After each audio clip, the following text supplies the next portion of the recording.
Magandang araw po sa inyong lahat. Tawagin mo na lamang po ako sa pangalang Benjo, Tubong Bicol. Ang kwentong ibabahagi ko ay hango sa tunay kong karanasan. Taong 2015 nang mangyari ang lahat ng nakakapanindig balahibo sa akin. Ang akala ko noon ay hindi totoo ang mga aswang. Ngunit ang hindi ko alam, makakasalamuha ko na pala sila nang may lumapit na dayo sa aming lugar. Galing daw ito sa Aklan. Matandang babae ito na itago na lamang po natin sa pangalang Goring. Simula pa nang dumating ito ay nagkaroon ng mga kababalaghan sa aming lugar. May karinderya ito.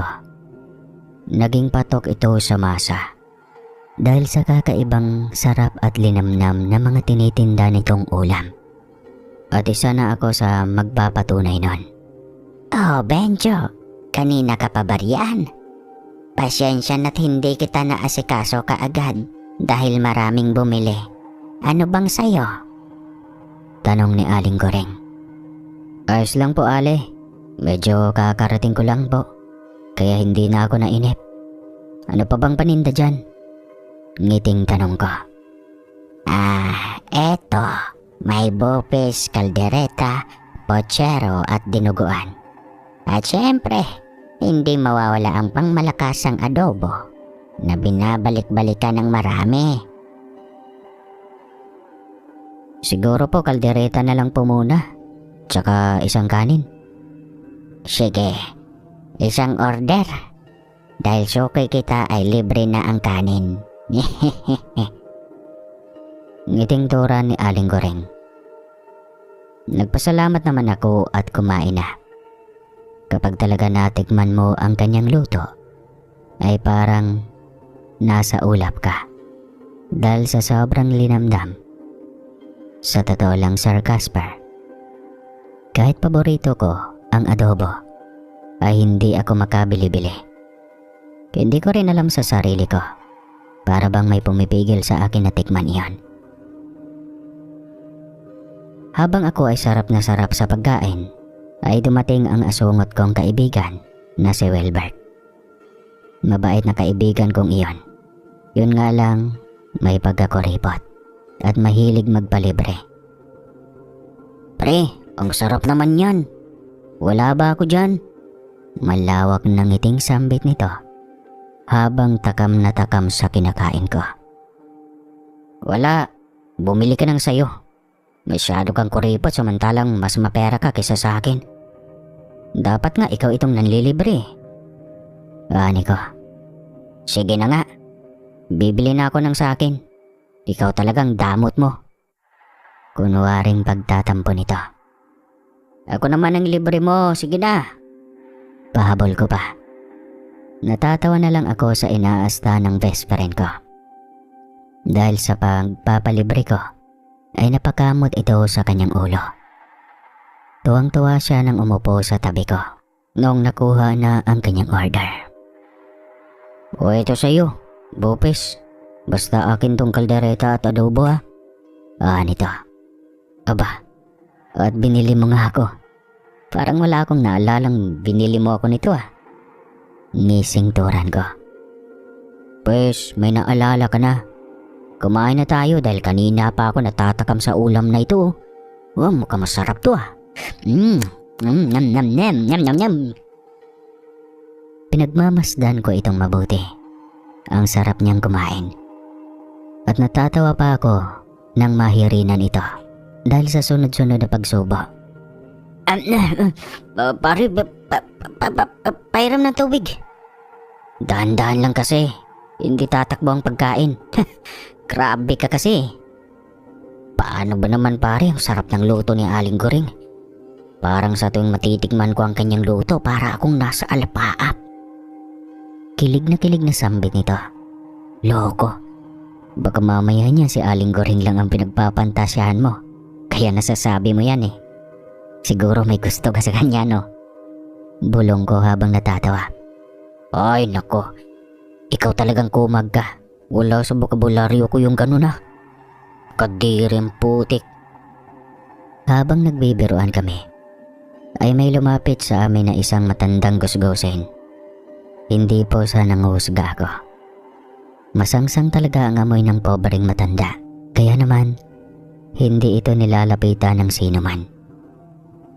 Nang gumawi ito roon, ay nagalit ang tenderang si Aling Goring. Pati na rin ang mga kumakain doon. Hoy tanda, umalis ka nga rito. Baka malasin pa ang paninda ko. Alis! Galit na ani ni Aling Goring. Ang paninda mo ang salot, hindi ako. Siguro nga dahil sa amoy ko. Pero yung mga yan, hindi mo ako mapapakain. Ewan ko ba sa mga taong ito? Ang dali nilang magdiwala. Tura nito habang isa-isa nitong nililibot ang kanyang paningin sa amin. Hoy tanda! Kung ano man ang sinasabi mo, hindi yan totoo. Palibhasa ay inggit ka lang. Lumayas ka rito. Hindi makakain ang mga customer ko. Pagtataboy pa rin ni Aling Goring. Maging ang mga kumakain doon ay itinataboy ang matanda. Kaya naman umalis na lang ito. Pero nakaramdam ako ng awa para sa matanda. Kaya naman, ibinalot ko ang aking pagkain at hinabol ito. Lola, sandali lamang po. Sigaw ko. Lumingon na to at huminto sa kanyang paglalakad. Hingal na hingal naman akong huminto sa harap nito. Lola, ang bilis niyo pong maglakad. Hingal kong sambit. Abay, anong paki mo? Ang batang ito. Ikaw na nga itong naghahabol tapos magre-reklamo ka. Sino bang nagsabi sa'yong habulin mo ko? Taas kilay na sambit ng matanda. Pasensya na po Lola. Iabot ko lang sana itong pagkain po para sa inyo. Mukhang hindi pa po kayo kumakain eh. Mahinahong sambit ko habang inaabot dito ang pagkain na nakalagay na sa sobot. Nako, nag-abala ka pa. Salamat pero hindi ako nakain ng mga ganyan. Lalong-lalo na sa luto ng babaeng iyon. Galit na sambit nito. Pero bakit ayaw nyo la? Malinis naman po ang luto ni Aling Goring eh. Malinis nga ang luto. Pero hindi nyo alam kung anong karne ba ang niluluto niya. Kaya kung ako sa'yo, wag na wag ka nang titikim pa sa kanyang luto. Para hindi ka magsisi sa huli. Pero kung matigas talaga ang ulo mo at hindi ka makikinig, bahala ka. Ang mahalaga'y binigyan na kita ng babala. Nasa sayo kung paniniwalaan mo o hindi. Hindi ko maintindihan ang kanyang mga sinabi, Sir Casper. Pero ramdam kong totoo ang mga sinasabi nito. Kahit na hindi ko maunawaan kung ano ang ibig sabihin ng lahat ng iyon. Nagpatuloy na lang ng naglakad ang matanda. Dahil tinanggihan ito ang pagkaing ibinigay ko. Muli akong bumalik sa kaibigan ko na punong-puno ng katanungan ang aking isipan. O pre, anong nangyari? Hindi tinanggap ng matanda no? Yan kasi masyado kang mabait. Alam mo pre, hindi masama ang magbigay. Dahil hindi lahat ng binibigyan mo ay tatanggapin. Katulad na lang ng matandang yun, kaarte-arte. Samantalang palaboy lang naman. Sambit ng kaibigan ko. Wala tayong magagawa pre. Mukhang magkakilala sila ni Aling Goring eh. Tsaka may sinasabi siya sa akin. Hindi ko lang maunawaan kung ano iyon. Ayaw niya kasing tumbukin eh. Hayaan mo na lang yun. Kumain na lang tayo dahil nabitin ako. Ngiting sambit ng kaibigan kong si Wilbert. Nang matapos at mabusog kami, ay nagsipag-uwi na kami. Dahil marami pa daw itong aasikasuhin. Ang nanay ko namang si Chuleta naman ay abala sa pagluluto ng aming panghapunan. Ayaw kasi nito ang mga lutong ulam na binibili lang sa kung saan. Hindi naman sa nagsisilan ang nanay ko, Sir Casper. May mga bagay lang talaga na hindi niya sinasabi sa akin. Pinagbabawalan po kasi ako nitong kumain kung saan-saan. Lalong-lalo na sa karenderya ni Aling Goring. Kaya palihim na lang akong pumupunta roon. Napakasarap kasi. Abay, saan ka galing? Tanong ng aking ina. Doon lang nay. Kila Aling Chora. Kabado kong sambit. Huwag mo nga akong pinagloloko, Kasmot. Mamaya kukutusan kita dyan. Sabihin mo ang totoo. Kaya naman napakamot ako sa aking ulo sa tuwing tinatawag ako. Naiinis kasi ito at tinatawag ako nitong Kasmot. Hindi ko alam kung ano o saan ito nakuha ang pangalang iyon. At natatawa nang sinabi ko ang totoo. Kaya naman kinutusan ako nito. Aray nay, tama na ho. Ang sakit naman. Wika ako habang inimas-himas ko ang aking ulo. Hindi ba't kabilin-bilinan ko sa'yong huwag kang kakain ng paninda ng matandang iyon? Inay naman. Mas mukha pa nga kayong matanda kaysa kay Aling Guring eh. Tsaka wala naman bang masama doon ay. Masarap at malinis naman po ang luto niya. Kamot na turan ko. Abay, tignan mo tong batang ito. Ganyan ka na ba talaga kabulag, ha? Nakikita mo lang na bata ang itsura nun. Pero sa totoo, ay mas matanda pa yun sa akin. Sambit ng aking ina. Natawa naman ako sa sinabi nito. Pero pinigilan ko na lang. Dahil ayaw kong makutusan muli. Pagsapit ng gabi habang kumakain kami ay nakarinig kami ng kaluskos na nanggagaling sa likod ng aming bahay. Kaya naman napakamot naman ako ng noo. Tatayo na sana ako pero pinigilan ako ng aking ina. Ako na ang titingin, Benjo. Kumain ka lang dyan. Tura nito. Sinunod ko nga ang sinabi nito. Ngunit makailang minuto ay wala pa rin ito. Kaya nagpasya na akong puntahan ito. Pansin kong nakasara ang pintuan ng aming kusina. Dahil may daanan ito palabas sa likuran ng aming bahay. Wala ito sa kusina kaya lumabas na rin ako. Nakarinig ako ng ingay na nagmumula sa madilim na parte sa likod bahay namin. Kaya sa kuryosidad ay tumungo rin ako doon. Ngunit laking gulat ko at halos mapatakip ako ng aking bibig nang makita kung ano ang ingay na nanggagaling mismo sa aming likuran. Nakita ko ang isang nilalang na nakasakay sa aking ina habang sinusunggaban ito. Kakaiba ang wangis dahil maitim ang buong parte ng katawan nito. Ang tanging makikita mo lang sa liwanag ay ang nagbabaga nitong mga mata at matutulis na kuko. Naglalawa ito na parang takam na takam. Kahit na nahihirapan ang aking ina ay lumalaban pa rin ito. Kaya tinulungan ko ang aking ina kahit na ako ay takot na takot sa mga sandaling iyon. Kumuha kaagad ako ng asin sa aming kusina at tumakbo ako sa gawin ng aking ina. Sinabuyan ko ito at kita ko kung paano nasunog ang naabutan ng asin. Napahiyaw ito at mabilis na umalis. Kaya naman inalalayan kong tumayo ang aking ina at dali-dali ko itong ipinasok sa loob ng aming bahay. At habang ginagamot ko ito, ay marami akong katanungan na gusto kong malaman, lalong-lalo na sa nilalang na iyon. Tinignan ko pa ang bawat bintana at maging ang pinto ng bahay, kung nakakandado bang mabuti. Nang masigurado ko, ay tumungo na ako sa aking ina at ipinagpatuloy ang paggagamot rito. Nay, ano bang nilalang yun? Nakakatakot naman. Hindi ko mapigilang tanong. Ang nilalang na iyon ay isang aswang. Nasisiguro kong bagong sibol pa lang. Dahil hindi pa ito gaanong kalakas. Tura ng aking inay. Ano bang bagong sibol, Nay? Totoo po palang may mga ganyan. Akala ko sabi-sabi lang iyon ng mga matatanda. Iyon ay isang tao na niyanggaw. Nakukuha iyon sa mga pagkain na kanilang nilawayan. Kaya yun ang dahilan kung bakit kita pinagbabawalang kumain kahit saan. Dahil ang mga aswang ay nakikihalubilo lang sa atin.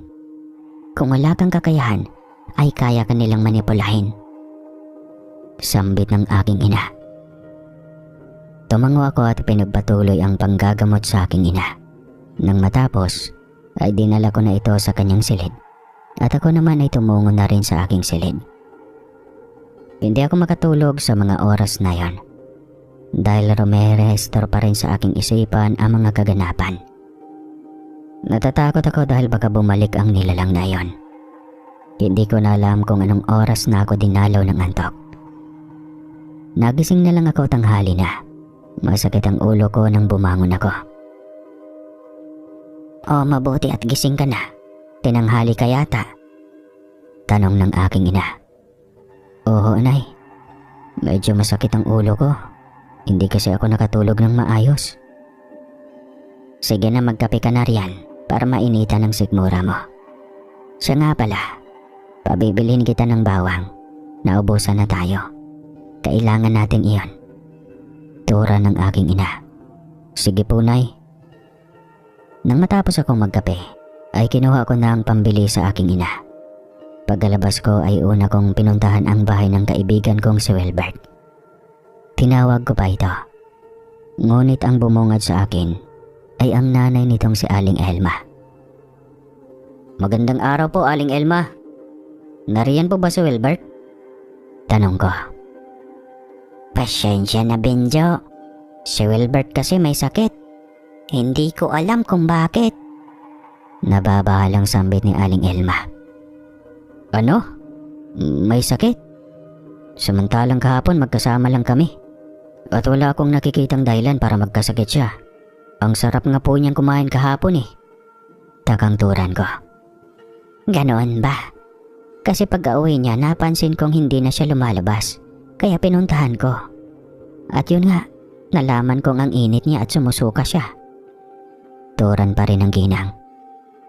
Sige po, magpahinga na muna po siya. Pakisabi na lang po na dumaan ako rito. Mauna na po ako, Aling Elma. Inutusan din po kasi ako ng nanay ko na bumili. Paalam ko dito. Habang ako ay bumibili ng bawang kay Aling Tsura, ay dinig ko ang usapan ng mga tsismosa naming kapitbahay. "Kawawa naman ano. Hinahanap daw kagabi ni Lourdes si Makoy pero hindi niya nakita. Ang akala niya ay umuwi na raw. Pero pagkarating nila ay wala pa rin." "Oo nga eh. Nakakabigla nga eh. Natagpuan si Makoy na wakwak na ang tiyan at wala nang lamang loob. Nakakaawang sinapit ang batang iyon. Ano kayang hayop ang dumali no? At napakabangis yata." Ilan lang iyan sa mga naririnig ko. At nang maiabot naman ni Aling Tsura ang mga binili ko, ay sumabat ito sa katulad niyang tsismosa rin.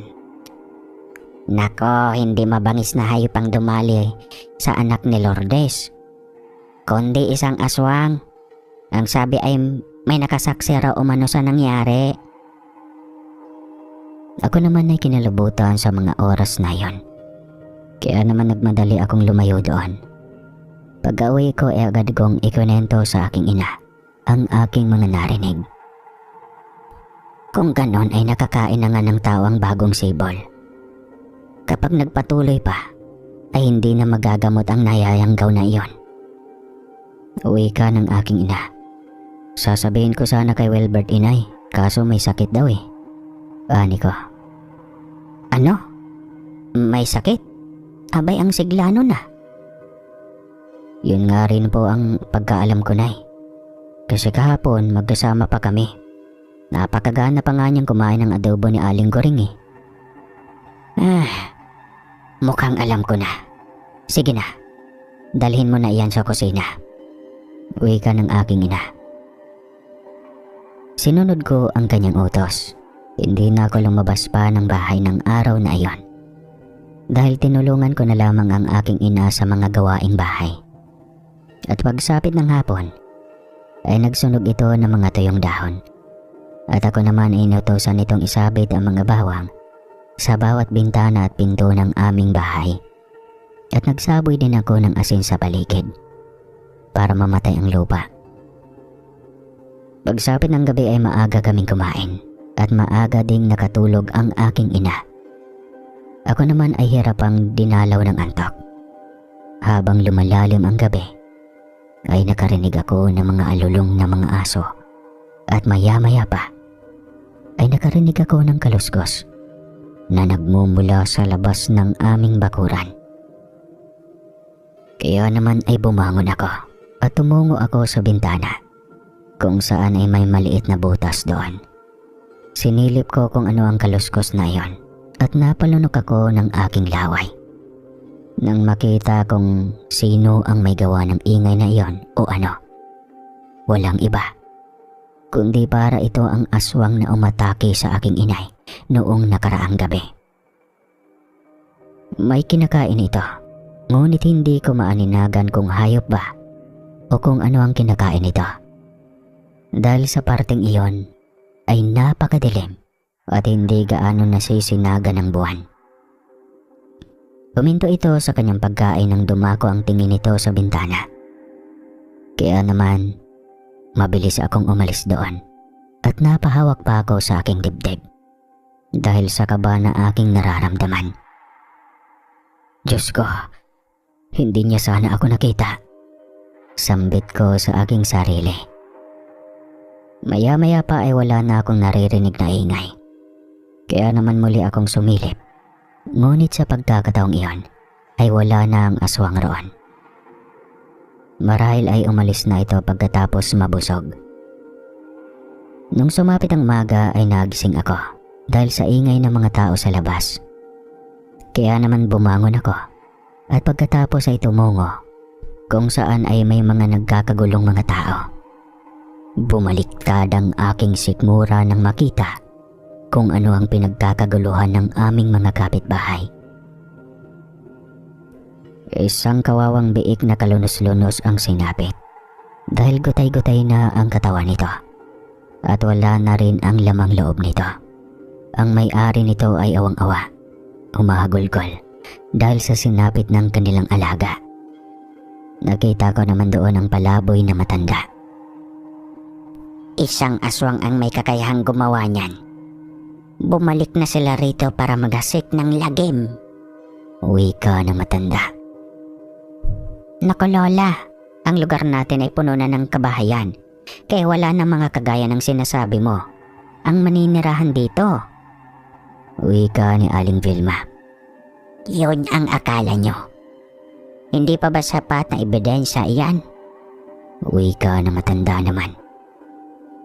Pinaalis naman ito ng mga tao doon.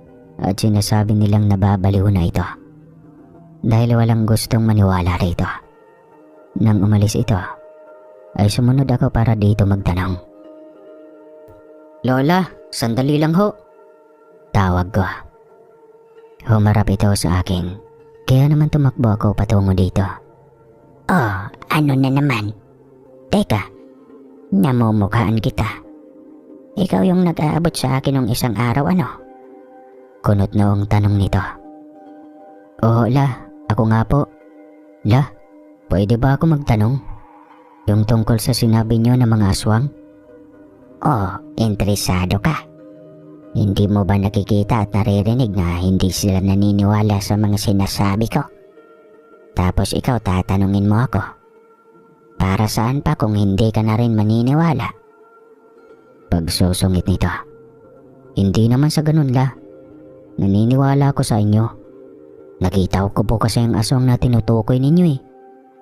Ang sabi po ng nanay ko ay nayanggaw daw ho iyon. Ani ko. Nagulat naman ito sa sinabi ko. At alam kong iyon din ang nais niyang ipabatid sa akin. Mukhang may kaalaman naman ang iyong ina. At mabuti ay alam mo na. Tama ang iyong sinabi na nayanggaw. Ang pinagmulan kung bakit nagkaroon na naman ng mga aswang rito sa ating bayan. Saan kaya sila nayanggaw la? Nababahalang tanong ko. Napahinto naman ito at tinignan ako mula ulo hanggang paa. Tatanungin kita.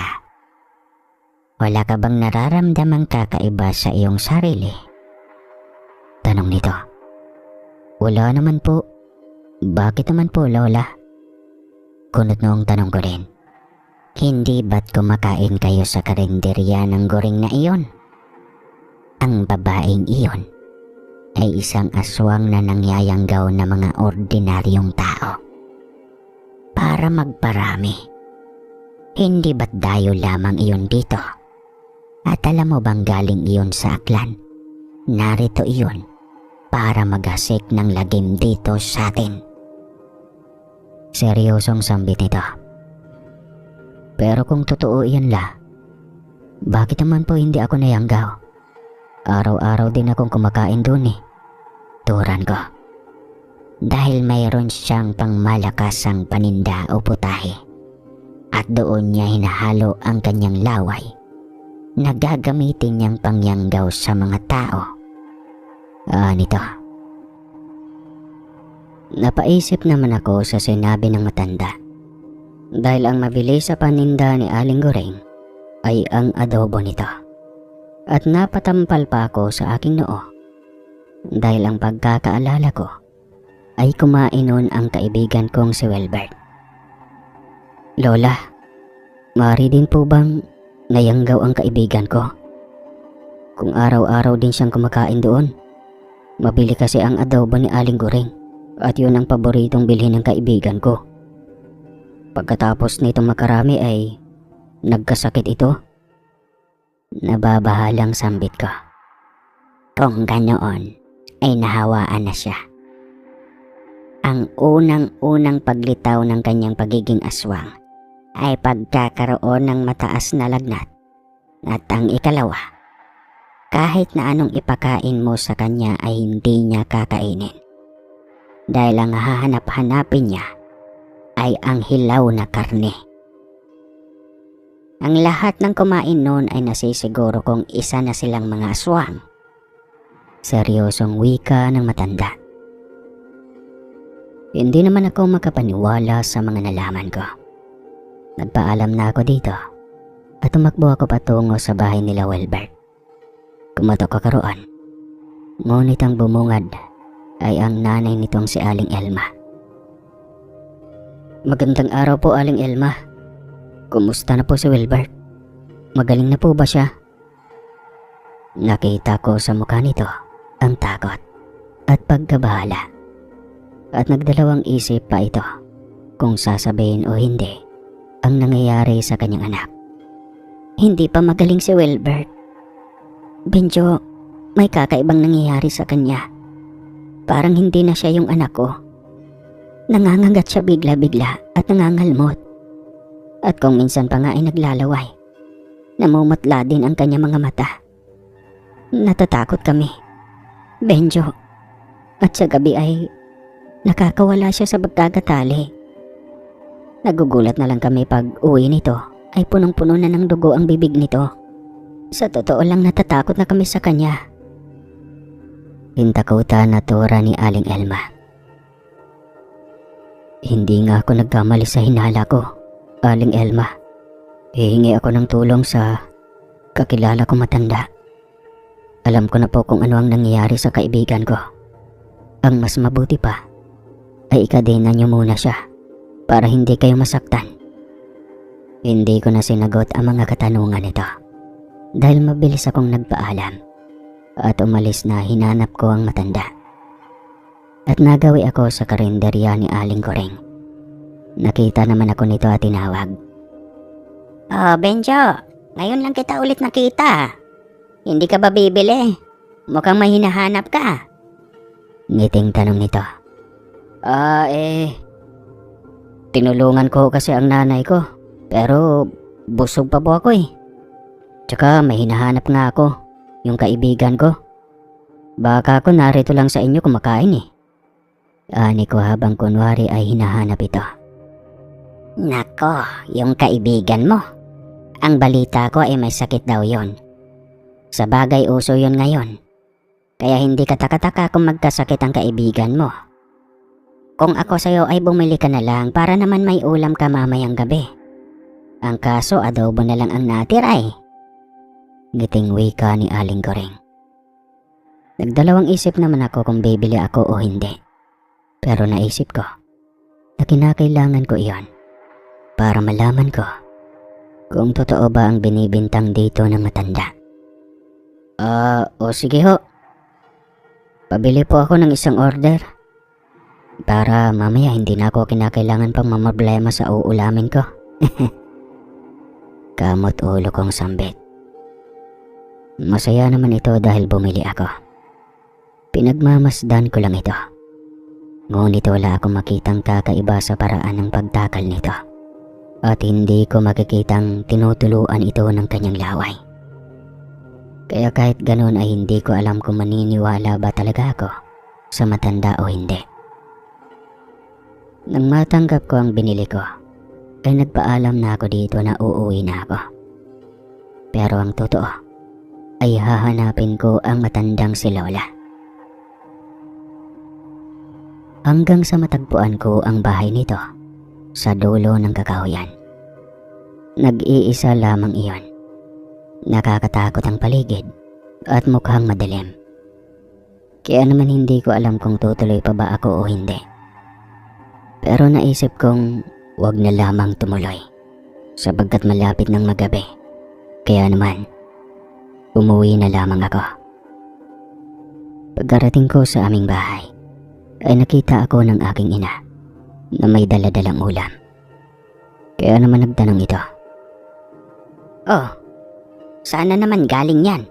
Itapon mo yan." Galit na tura ng aking ina. "Huwag ko yung mag-alala, Nay. Di ko naman kakainin to. Bumili lang ako para ipakita sa matanda. Dahil ang sabi niya, aswang daw si Aling Kuring.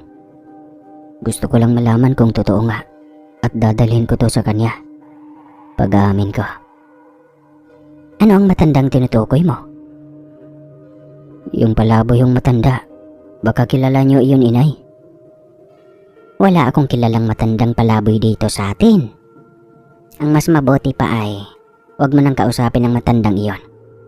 Huwag kang magtitiwala basta-basta, lalo na't hindi mo pag-aanong kilala. Magaling magpanggap ang mga aswang at kaya kanilang paniwalain sa mga bagay na hindi naman totoo para mabiktima kanila. Kailangan mong maging matalino, lalo na ngayon ay marami nang nangyayanggaw."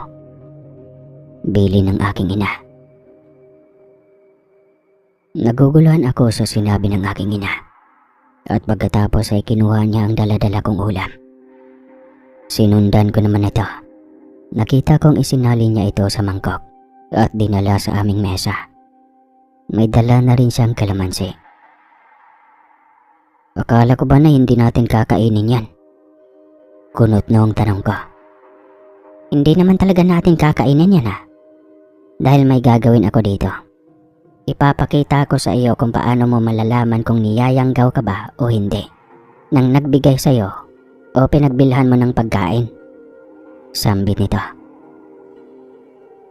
Hindi na lamang ako kumibo dahil pinapanood ko ang ginagawa nito sa karne. Pinatakan niya ito ng kalamansi. Nung una ay wala namang nangyari. Pero mga ilang minuto nang mapatakan ito, ay parang kumukulo ang sabaw ng adobo at nagsisigalaw ang mga karne nito hanggang sa lumitaw ang kulay berde na parang malapot. Ang nagsigalaw pala ay mga uod. Dahil dito ay parang bumabaliktad ang sigmura ko at nagmadali akong tumungo sa banyo upang doon isuka. Nang may masmasan ako, ay bumalik ako roon upang tignang mabuti. Ngunit wala na ang adobo dahil itinapon na ito ng aking ina. "Saan nyo naman inilagay, Nay?" tanong ko. "Tinapon ko na. Baka mamaya makain mo pa. Mahirap na. Ayaw kong mapatay ang sarili kong anak." Wika ng aking ina. "Yun ba ang laway ng aswang, Nay? Ang buong akala ko ay magiging laman loob ng tawang adobong yon." Nasusukang tanong ko.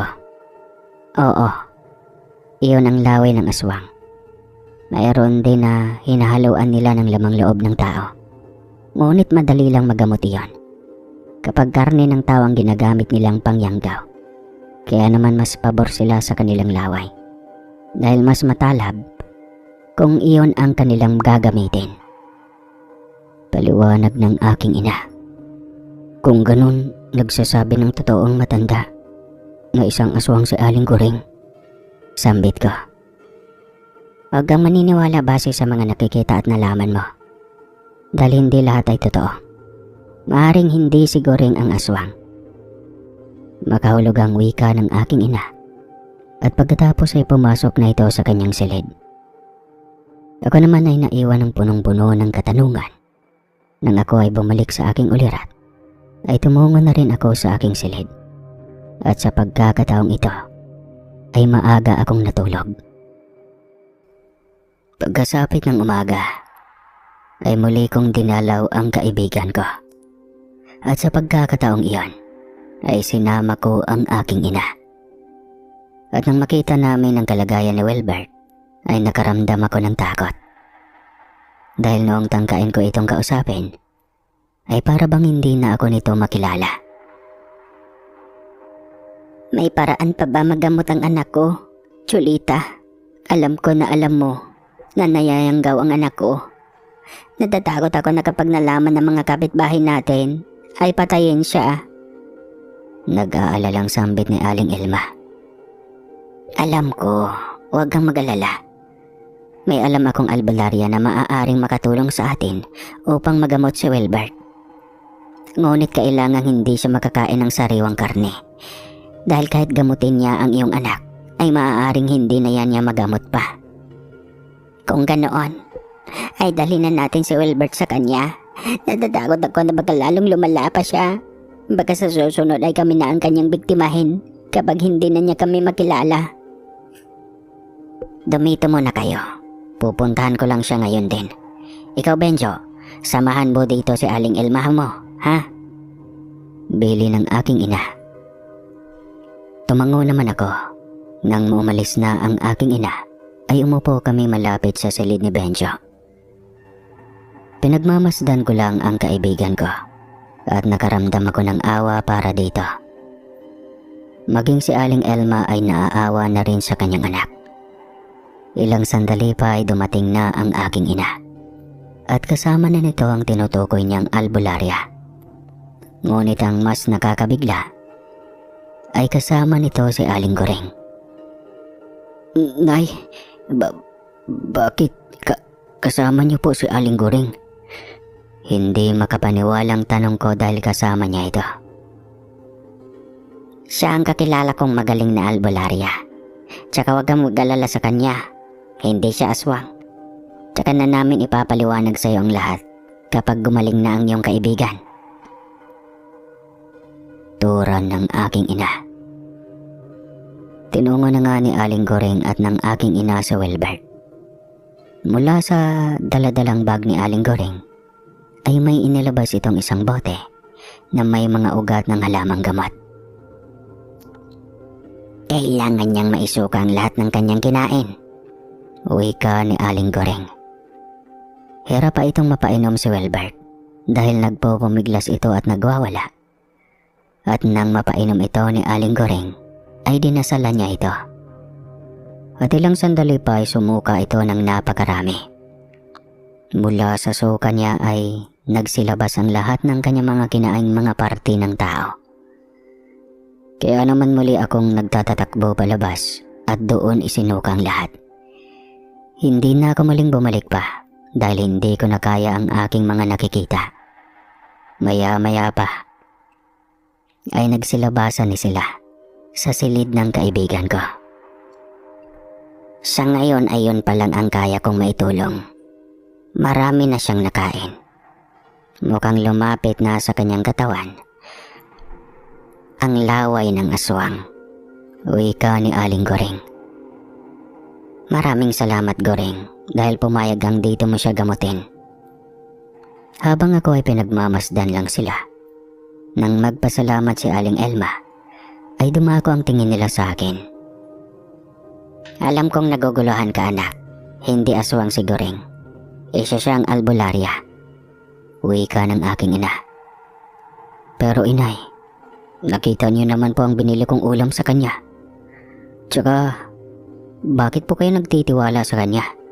Samantalang kayo ang nagsasabi sa akin na wag akong kakain sa karinderya niya. Naguguluhan kong sambit. Pasensya ka na, anak, kung ako'y nagsinungaling.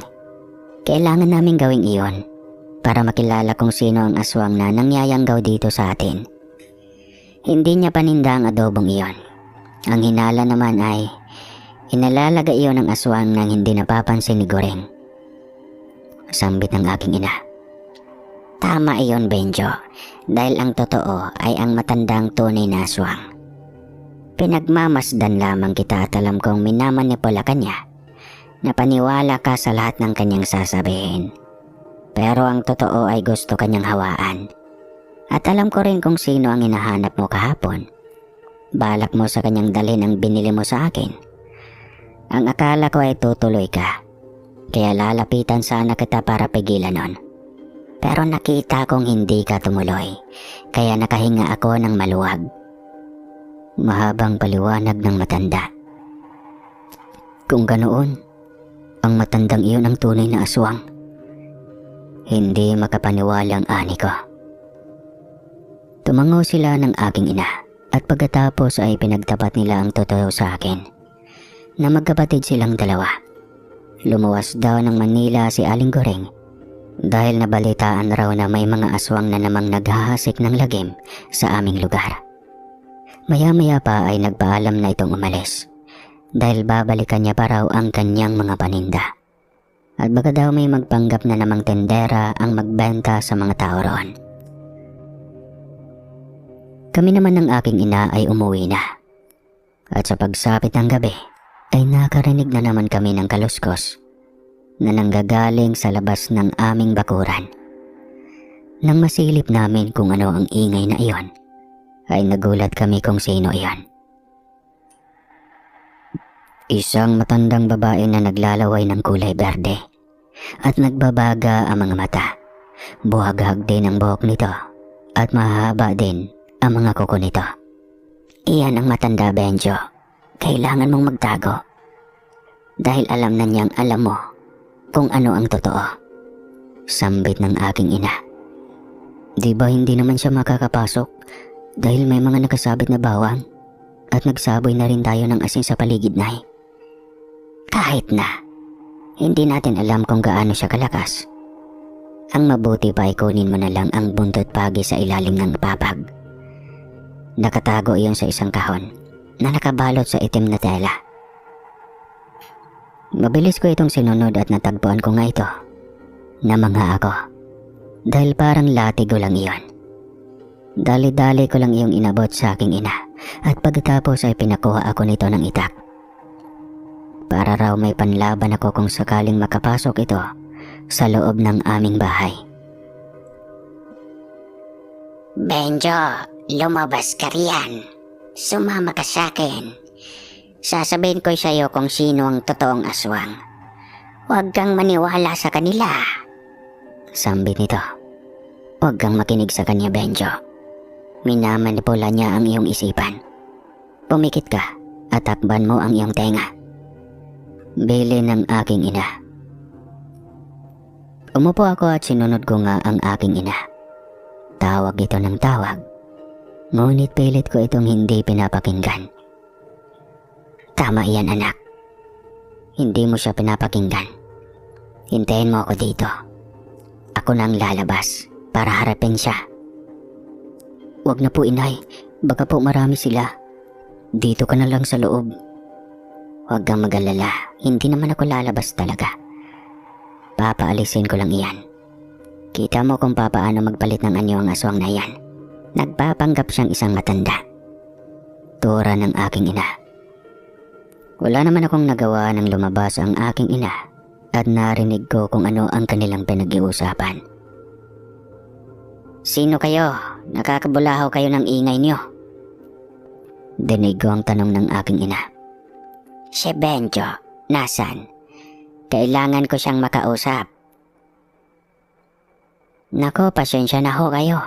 Wala hong Benjo ang nakatira dito. Wika ng aking ina. Ganyoon ba? Alam mo ba kung saan nakatira ang Benjo na iyon? Hindi po eh.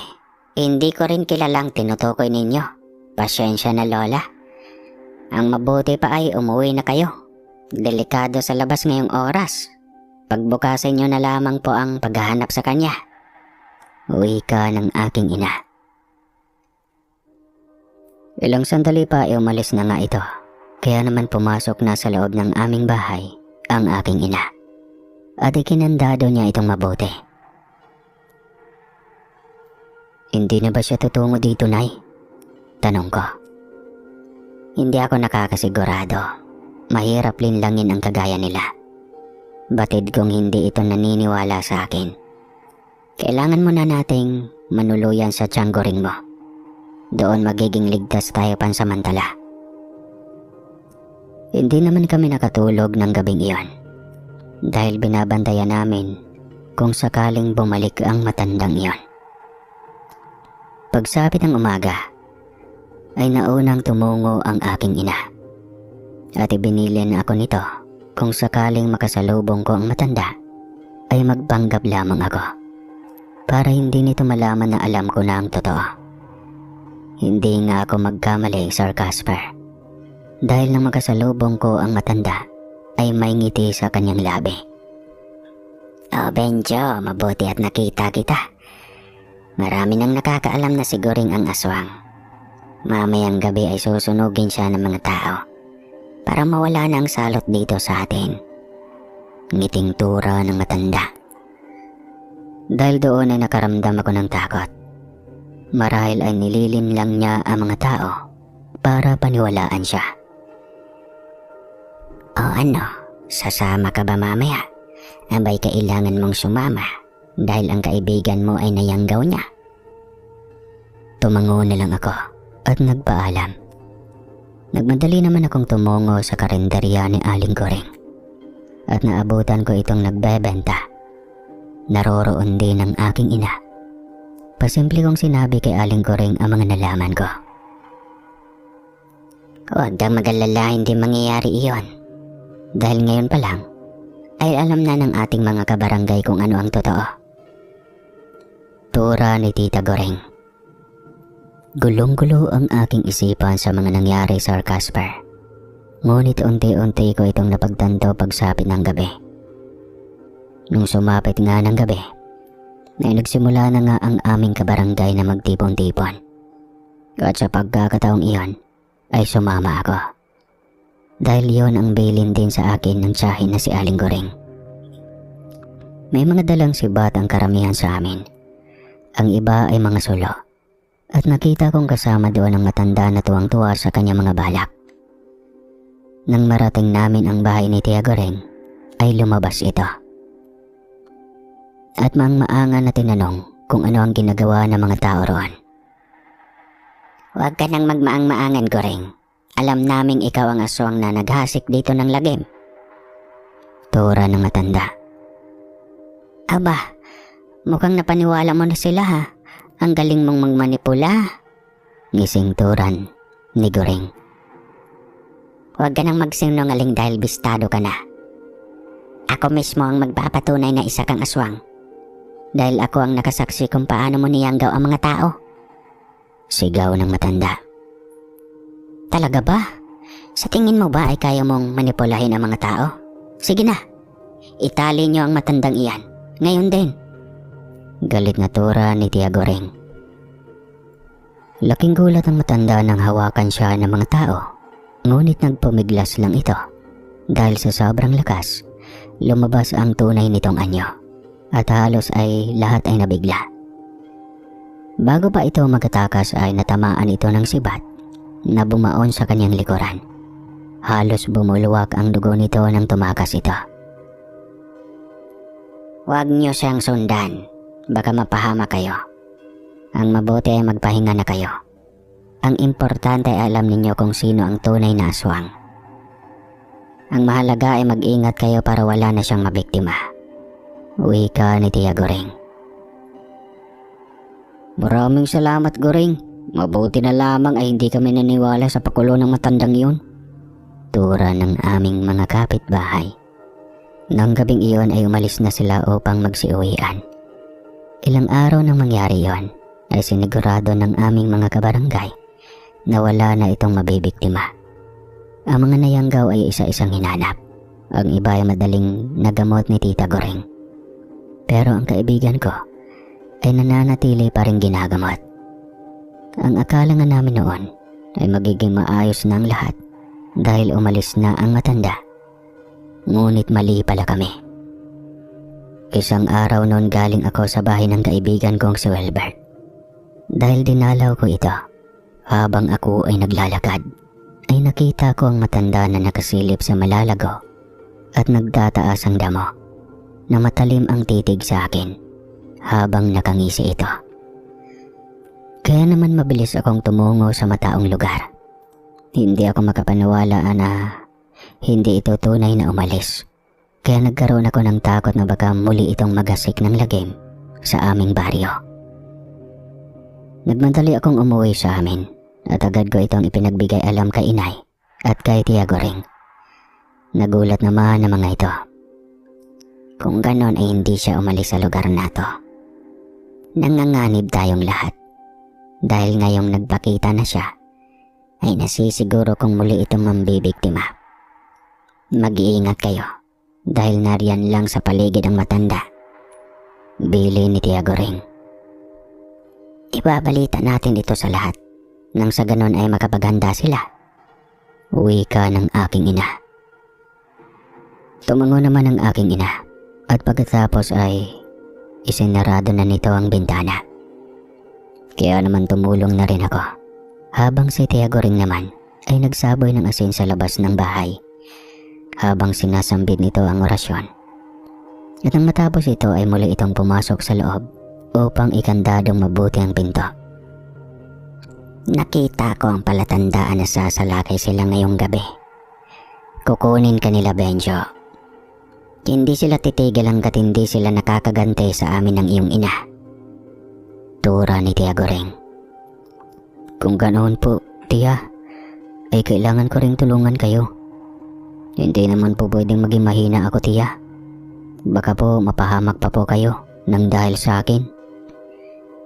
Hindi, nasisiraan ka na ba ng ulo, Benjo? Abay kung magsalita ka parang nakalaban mo na sila. Huwag kang mayabang bata. Wala ka pang karanasan.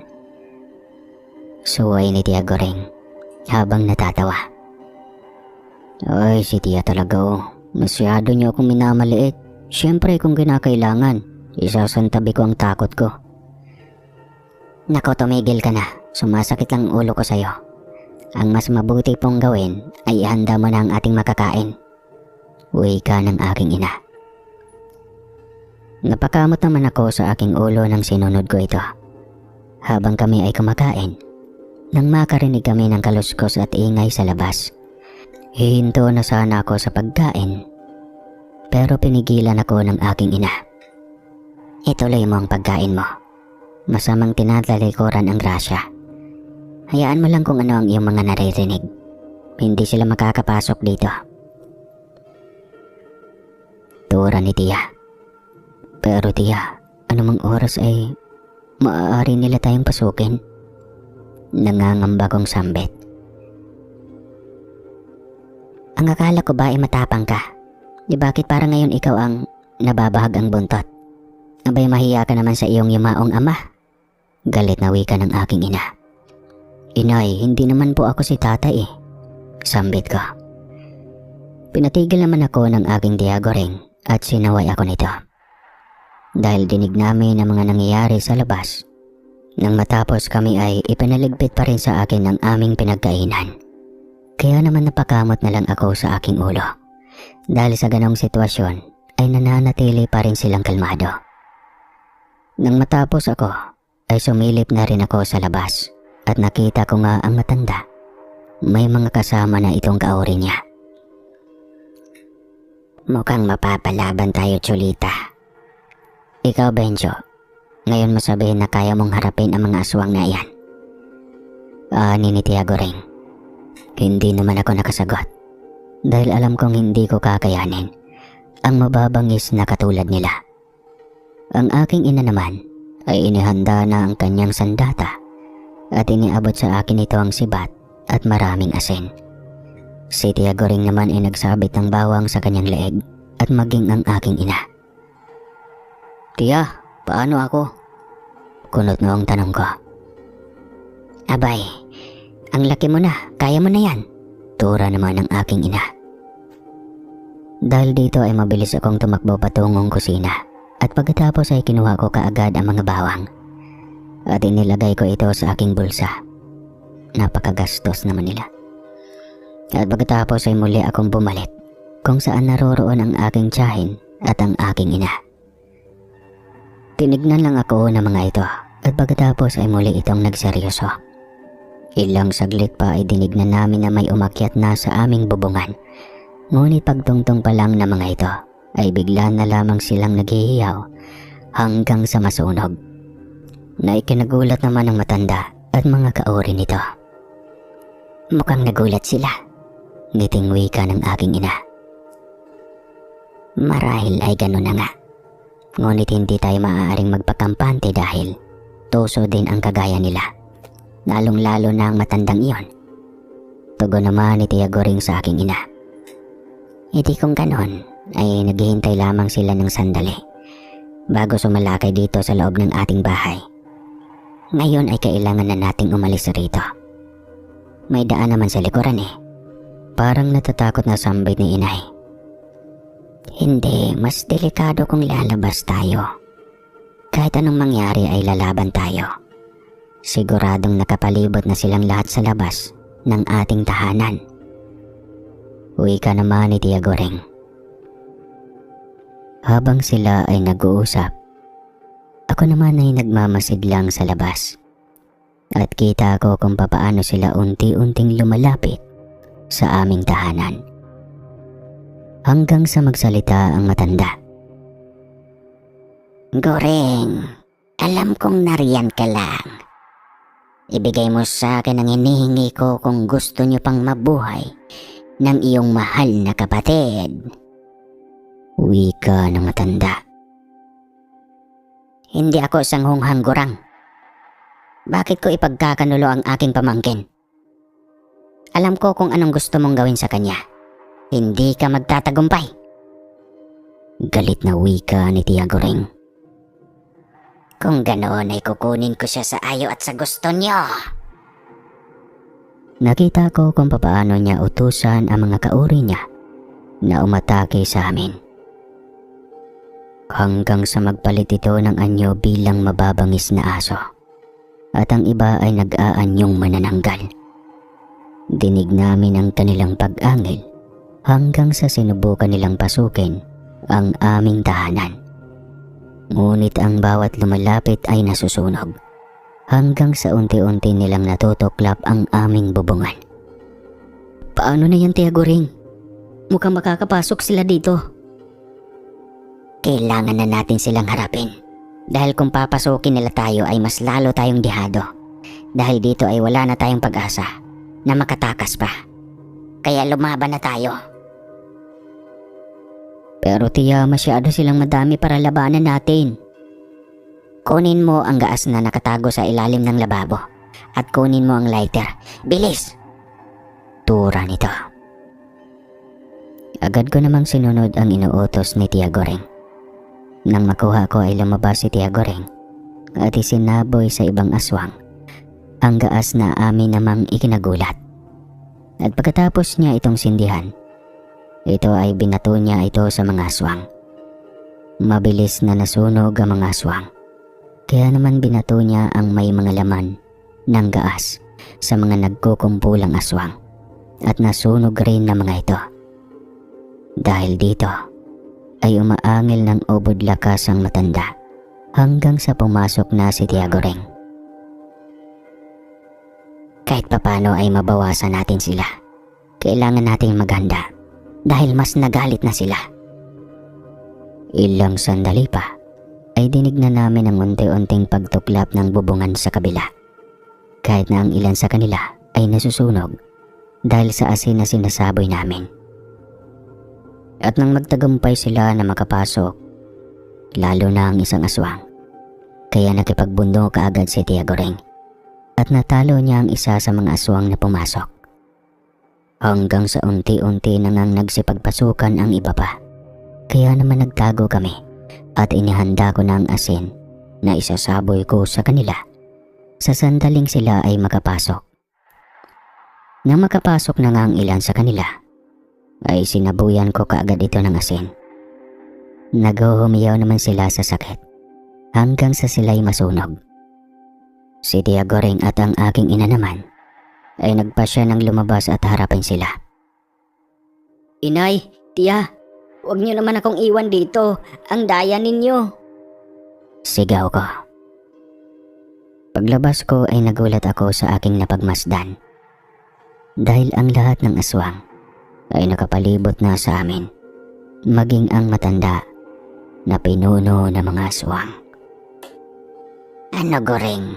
Nasukol na kayo? At hindi na kayo makakatakas pa. Ngising-ani ng matanda na parang tenga. Tignan na lang natin ang kaya nyo. Sigaw naman ng aking ina. At pagkatapos ay hinampas niya sa lupa ang kanyang buntot pagi. Ako naman ay hinawakan kong mabuti ang aking sibat na hawak at ang asin na inilagay ko sa bag. Hanggang sa unti-unti na silang sumalakay sa amin. Nagkahiwa-hiwalay kami. Ako naman ay nakipagtunggali na rin. Sinabuyan ko sila ng asin at ang sibat kong hawak ay nagagamit kong pangsangga at naitatarak ko ang sibat sa bawat umaatake sa akin. Akala ko amoy lang ang matapang sa akin. Pati din pala ugali. Si Tia Goring naman ay kaya niyang sabayan ang liksi ng mga aswang. Para siyang hindi matanda at lahat ng aswang na umaatake sa kanya ay napapaatras niya. Samantalang ang aking ina naman ay patuloy ding nakikipaglaban. Ang bawat natamaan ng kanyang buntot pagi ay nasusunog hanggang sa unti-unti na silang nalalagasan. Dahil dito ay mas lalong nagalit ang matanda. Hindi ako makakapayag na muli kayong magtagumpay, Goring at Chulita. Kailangang maubos ang lahi ni Karding. Kung ganon ay hindi ka pa nakakalimot. Tanggapin mo na ang katotohanan na hindi ka mahal ng aking asawa. Hoy Gurang, kaya gusto mong patayin ang aking anak dahil nakikita mo si Karding sa kanya. Galit na tura ng aking ina. Tama ka. Hindi ako titigil hanggat ni nakikita ko ang manlulokong Karding na yon sa katauhan ng iyong anak. Dahil dito ay pumagit na ako sa alita ng aking ina at ng matanda. Dahil gulong-gulo ako sa lahat ng mga nangyayari. Teka lang ha. Huwag kayong mag-away. Lola, bakit po ba kayo galit na galit sa aking ama? Ano po bang ginawa sa inyo? Huwag niyo na akong idamay dahil hindi ako siya. Tumigil ka. Damay ka dito dahil anak ka ng hayop na yon. Ako dapat ang pinakasalan niya, hindi ang Chulita na iyan. Yammers naman ako dati eh.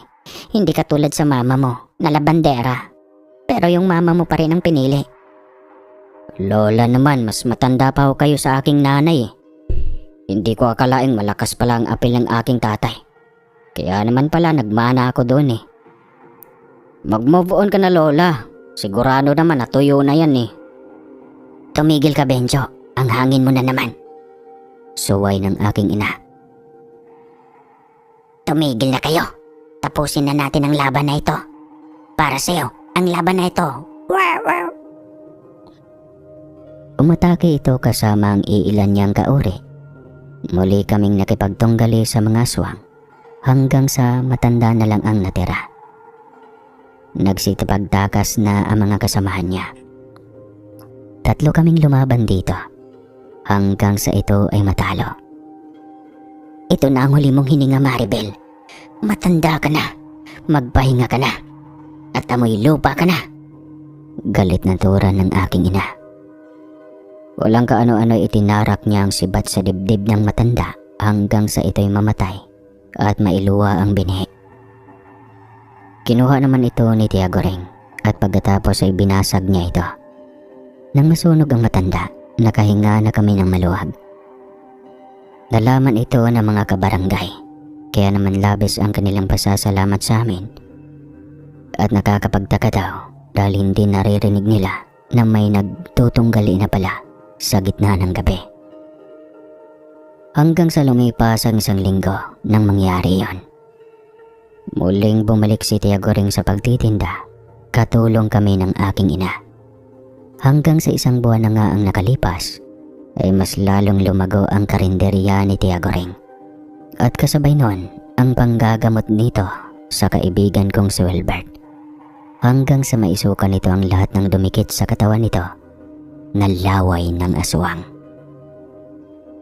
Nagpasalamat naman ang ina nito sa amin at ang lahat ng mga naninirahan doon dahil naging tahimik na ang aming baryo at hindi na sila natatakot na lumabas pa ng gabi.